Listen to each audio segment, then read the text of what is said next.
Perhaps someday. Chapter 21. I wake up on Sunday morning to the sound of my phone ringing.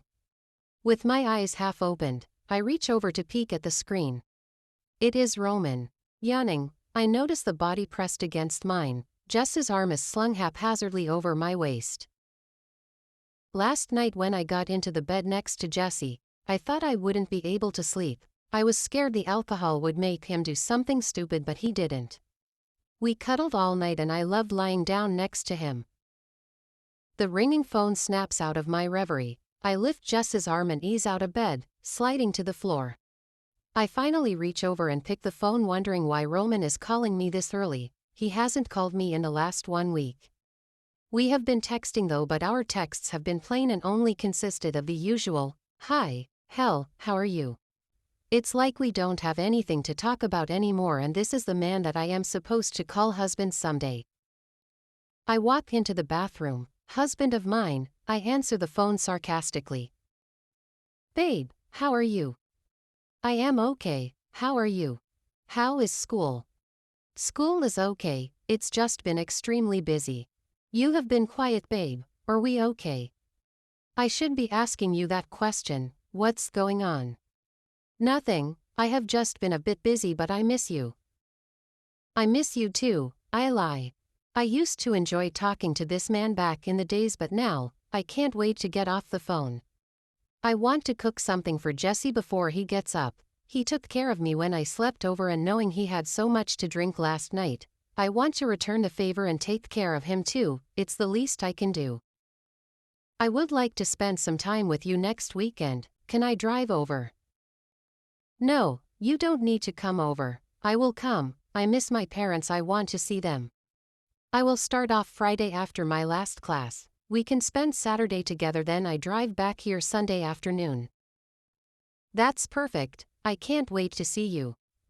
"Same here." There's a knock at the door, let me get it, I will call you back later. "Sure, I love you," he says, but I hang up without saying it back. Right now, I don't even think I know what love is. With Jesse in the picture, I am as confused as hell about what I feel for Roman. Maybe it's the distance. I definitely need to spend some time with him to try and bring back the spark into our relationship. After my call with Roman, I step into the shower and take a quick bath, then I change into one of Jess's t-shirts and boxer, then head into the kitchen to get started on breakfast.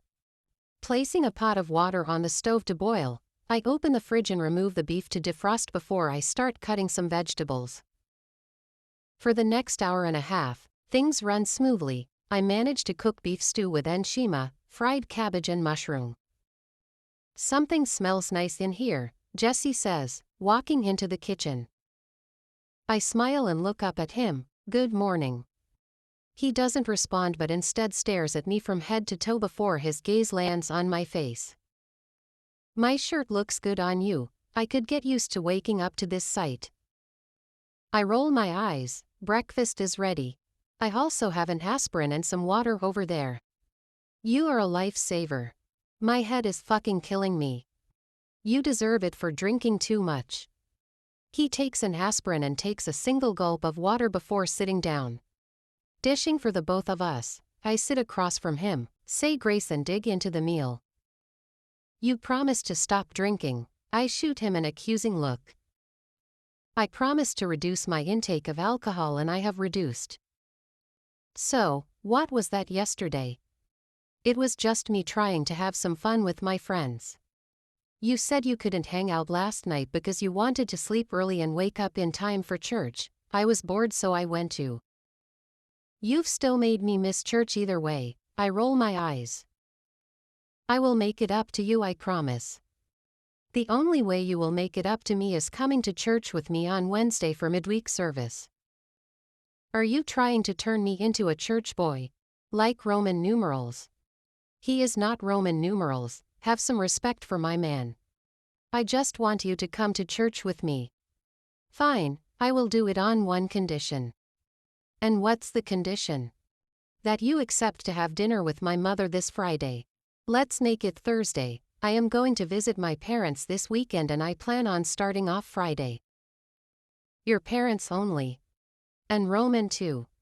He frowns. Fine, Thursday is okay, that's a yes, right? I have another condition, I say, pushing his limits.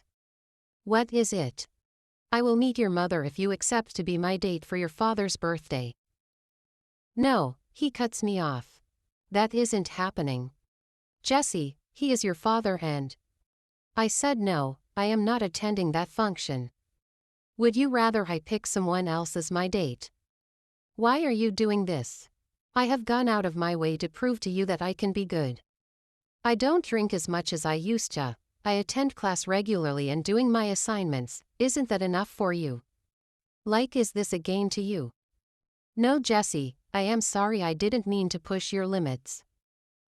There is silence for a few minutes, I can see the anger in his voice.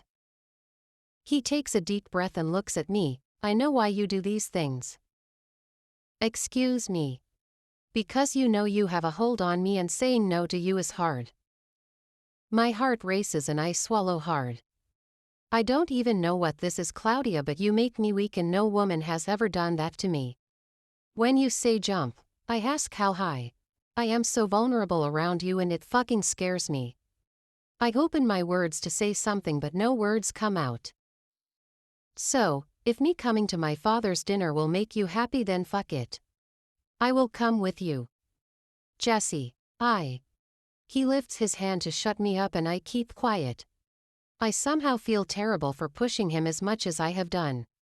You know, at some point I kept making demands hoping he would give up and leave me alone, but every time I ask something of him, he goes out of his way to do it. Jesse isn't as bad as Toby pictures him to be. He is a good man. We eat the rest of the meal in silence. When we are done, he helps me clear the table and clean the dishes. I am going to take a bath, he says, heading upstairs without even turning to look at me. I made him angry, this is a first. I need apologize before I leave this place. I climb up the stairs and hurriedly walk towards his room. Once in front of his door, I swing it open with full force just to find him shirtless. Unable to help myself, I look at his perfectly defined abs and rocking hard muscles, wishing I could reach out and touch them. What? He asks. I am sorry, you don't have to go to your father's dinner if you don't want to. Without responding to what I said, he makes his way toward me until he is directly in front of me. He is so close I can feel his breath as it hits my face. Leaning forward, he presses his lips against mine and my stomach heaves. Alab. The August girl. Sunflower.